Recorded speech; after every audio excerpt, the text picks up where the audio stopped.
ഇടുക്കിയിൽ ലഹരിക്കടത്ത് സംഘങ്ങൾക്കെതിരെ നടപടി ശക്തമാക്കി പോലീസ്. തമിഴ്നാട്ടിൽ നിന്ന് നിരോധിത പുകയില ഉൽപ്പന്നങ്ങൾ കടത്തി ഹൈറേഞ്ച് മേഖലയിൽ വിതരണം ചെയ്യുന്ന പ്രധാന ഹോൾസെയിൽ വ്യാപാരി സുമേഷ് ശിവനെ പോലീസ് അറസ്റ്റ് ചെയ്തു.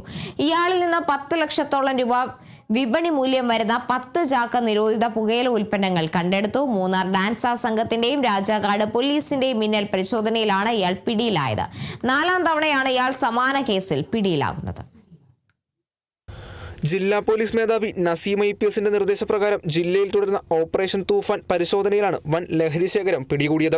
രഹസ്യ വിവരത്തിന്റെ അടിസ്ഥാനത്തിൽ രാജാക്കാട് പുതിയടത്ത് സുമേഷ് ശിവന്റെ വീട്ടിൽ രാത്രിയും പുലർച്ചെയുമായി മൂന്നാർ DYSPയുടെ നേതൃത്വത്തിൽ സബ് ഡിവിഷൻ ഡാൻസപ്പ് സംഘവും രാജാക്കാട് പോലീസും ചേർന്ന് പരിശോധന നടത്തുകയായിരുന്നു. വീട്ടിലൊളിപ്പിച്ച നിലയിൽ 10 ചാക്കുകളിലായി സൂക്ഷിച്ചിരുന്ന 6000-ഓളം പാക്കറ്റ് നിരോധിത പുകയില ഉൽപ്പന്നങ്ങളാണ് പോലീസ് കണ്ടെടുത്തത്. തമിഴ്നാട്ടിൽ നിന്നും തുച്ഛമായ വിലയ്ക്ക് എത്തിക്കുന്ന ഈ ഉൽപ്പന്നങ്ങൾ രാജാക്കാട് ശാന്തൻപാറ മേഖലകളിലെ ചെറുകിട കച്ചവടക്കാർ ഉയർന്ന വിലയ്ക്കാണ് ഇയാൾ നൽകിയിരുന്നത്.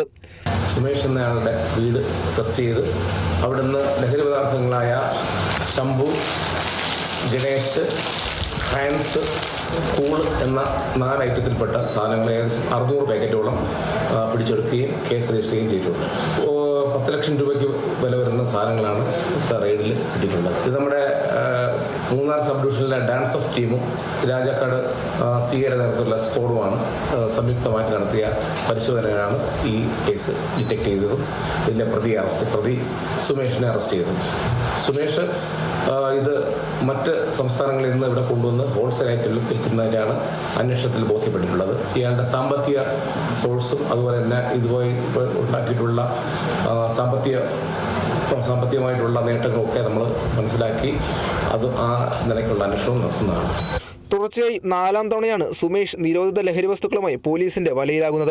മറ്റ് സംസ്ഥാനങ്ങളിൽ നിന്ന് വൻതോതിൽ ലഹരി വസ്തുക്കൾ എത്തിച്ച് ഹോൾസെയിൽ കച്ചവടം നടത്തുന്ന ഇയാൾ വഴിവിട്ട മാർഗത്തിലൂടെ വലിയ രീതിയിലുള്ള സാമ്പത്തിക വളർച്ച നേടിയതായാണ് പോലീസ് വ്യക്തമാക്കുന്നത്. ഇയാളുടെ സാമ്പത്തിക ഉറവിടങ്ങളെക്കുറിച്ചും ബാങ്ക് അക്കൗണ്ടുകളെക്കുറിച്ചും പോലീസ് വിശദമായ അന്വേഷണം ആരംഭിച്ചിട്ടുണ്ട്.